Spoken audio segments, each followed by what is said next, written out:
గోపి గోపి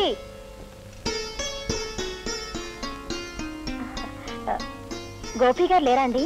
లేడమ్మా. నువ్వెవరు? నేనా? నేను అతని స్నేహితుడిని. చిచి, అతను నాకు స్నేహితురాలు. చిచి కాదండి, అతను నాకు పరిచయస్తుడు.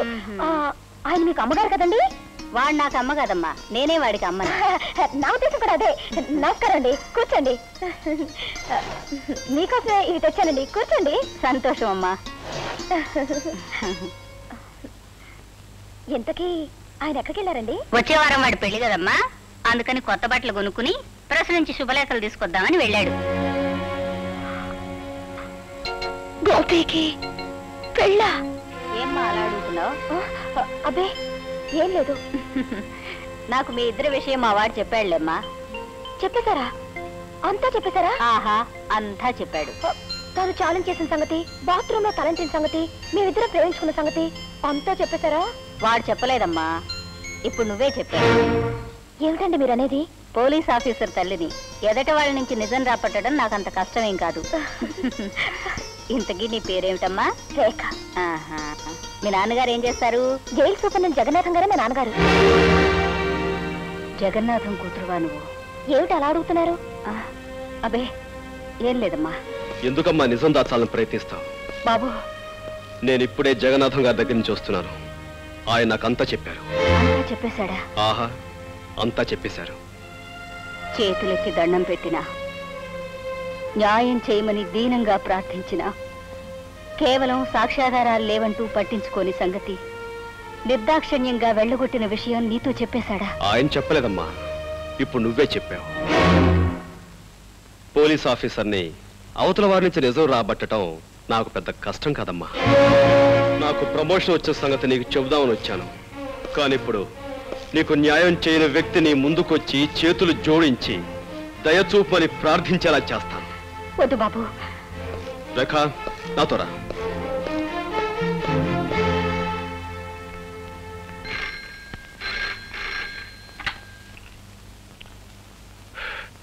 Yes Jagannatham here. ఎవరు ఇన్స్పెక్టర్? ఏమిటి విశేషం? నమ్మలేకపోతున్నాను. ఒక ఆడపిల్ల ఒక మగాన్ని రేపు చేయడమా? ఎలా కుదురుతుంది?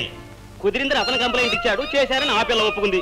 మధ్యలో మీరెందుకండి అనవసరంగా బీపీ తెచ్చుకుంటారు? పీపీ గారు,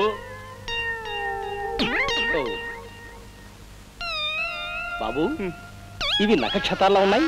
అవును డాక్టర్, అవి నా మానాన్ని అతి దారుణంగా దోచుకునే సమయంలో అవి చేతుగోళ్లు నా భుజంలోకి దిగపడ్డాయి. కావాలంటే నా పేక మీద చూడండి, దంతక్షతాలు కూడా ఉంటాయి. కొరికిసిందా?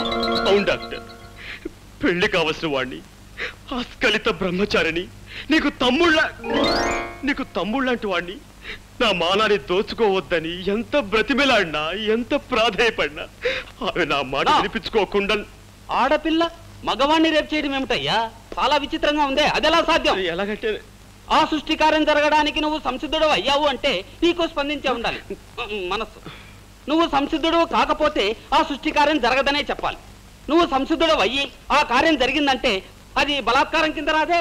లాయర్ గారు, అరిటాకులు అంటే నా జీవితాన్ని ముళ్ళు లాంటి ఆడపిల్ల ముక్కలు చెక్కలు చేసిన తర్వాత కూడా మీరు ఇలా మాట్లాడడం చాలా అన్యాయం.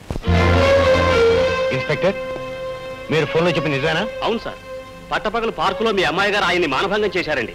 What rubbish talking? అయ్యా, ఈయన భుజాల మీదున్న నక్షత్రాలతోనూ ఈయన పీక మీదున్న దంతక్షతాలతోనూ మీ అమ్మాయి గోళ్ళు పళ్ళు పరికించి చూడగా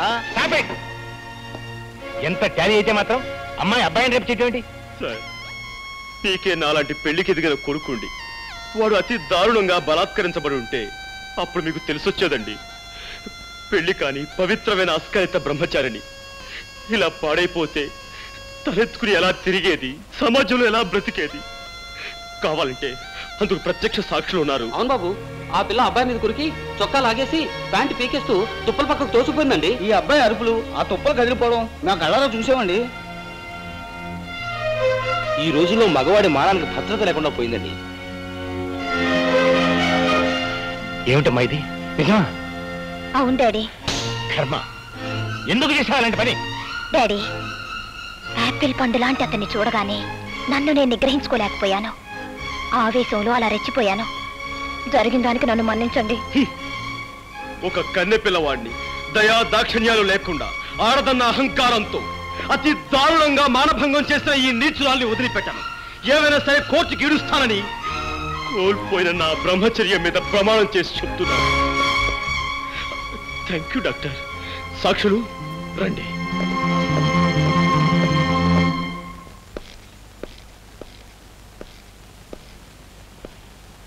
గోపి,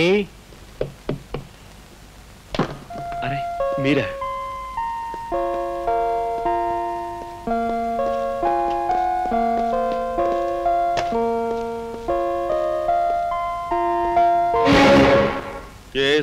చెప్పండి. అదే బాబు, అమ్మాయి మీద నువ్వు ఇచ్చిన కంప్లైంట్ విత్డ్రా చేసుకుంటే. దాందే ఉందండి, నేను విత్డ్రా చేసుకుంటాను. కానీ చూసిన సాక్షులు ఊరుకోరే. వాళ్ళను కూడా ఎలాగో ఒప్పించి. నిజమే, కానీ రాకరాకొచ్చి ఒక్క కేసుని మా లాయర్ వదులుకోడే. లాయర్దే ఉందిలే గోపి, అతనికి కావాల్సిన డబ్బు ఇచ్చేద్దాం. ఇవ్వచ్చు అనుకోండి, కానీ పత్రికా విలేకరులు కూడా చూశారు కదా. నువ్వు ఒప్పుకుంటే. నేను ఒప్పుకోను కదా. గోపి, నీ మాటలను బట్టి చూస్తుంటే నన్ను ఎలాగైనా బజారు కొలాగాలనుకుంటున్నావని అర్థమవుతోంది. నేను నీకేం అన్యాయం చేశాను? మీరు అన్యాయం చేసి నాకు కాదు, అదిగో అడు చూడండి. ప్రపంచంలో ప్రతి ప్రాణిని ప్రేమగా మమతగా చూసుకునే ఆ కరుణామూర్తికి నువ్వు అన్యాయం చేశావు. 20 సంవత్సరాల క్రితం చట్టానికి ప్రతినిధిగా ఒక పల్లెటూళ్ళలో నువ్వు పనిచేస్తున్నప్పుడు దీనంగా నీ ముందుకి స్త్రీ వచ్చింది. మోదుబర్ల దౌర్జన్యం నీతో చెప్పుకుని న్యాయం చెయ్యమని, తనని కాపాడమని కన్నీళ్లు పెట్టుకుంది. కానీ డబ్బున్న వాళ్ళ కమ్ముడు పోయిన నువ్వు సాక్ష్యం లేదు, రుజువు లేదు, ఆధారం లేదంటూ ఆమెను నిర్లక్ష్యం చేసావు. ఆనాడు నువ్వు చేసిన నిర్లక్ష్యమే ఒక నిండు కుటుంబాన్ని సర్వనాశనం చేసింది, ఆమెని వీధిని పడేలా చేసింది. నేను ఎక్కడో ఎప్పుడో సబ్ ఇన్స్పెక్టర్ గా ఉన్నప్పుడు 1,00,000 కేసులు వచ్చుంటాయి. ఇవన్నీ ఎక్కడ గుర్తుంటాయి? మిస్టర్ జగన్నాథం, నేను చెప్తున్నా నా తల్లి గురించి. కేవలం సాక్ష్యం లేదన్న కారణంగా ఆమెను నిర్లక్ష్యం చేసి అన్యాయం చేశావు. అందుకు ఇప్పుడు నువ్వు ఆమెకు క్షమాపణ చెప్పుకోవాలి. చెప్పకపోతే నీ కూతురు మీద కేసు వేస్తాను, కోర్టుకు లాగు. బాబు, ఏమిట్రా ఇది? ఆయన నీ పై అధికారి, ఆయనతో నువ్వు ఇలా ఘర్షణ పెట్టుకుంటే ఎలా? అమ్మా, ఈయన పై అధికారే కావచ్చు, ప్రెసిడెంట్ ఆఫ్ యునైటెడ్ స్టేట్సే కావచ్చు, కానీ ఇక్కడ అన్యాయం జరిగింది నా తల్లికి. బ్రహ్మరుద్రాలు దిగొచ్చినా సరే ఈయన క్షమాపణ చెప్పుకుని తీరాలి. All right.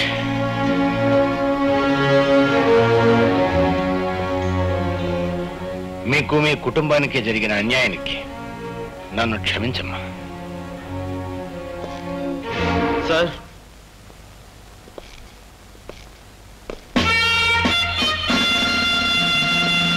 మనసే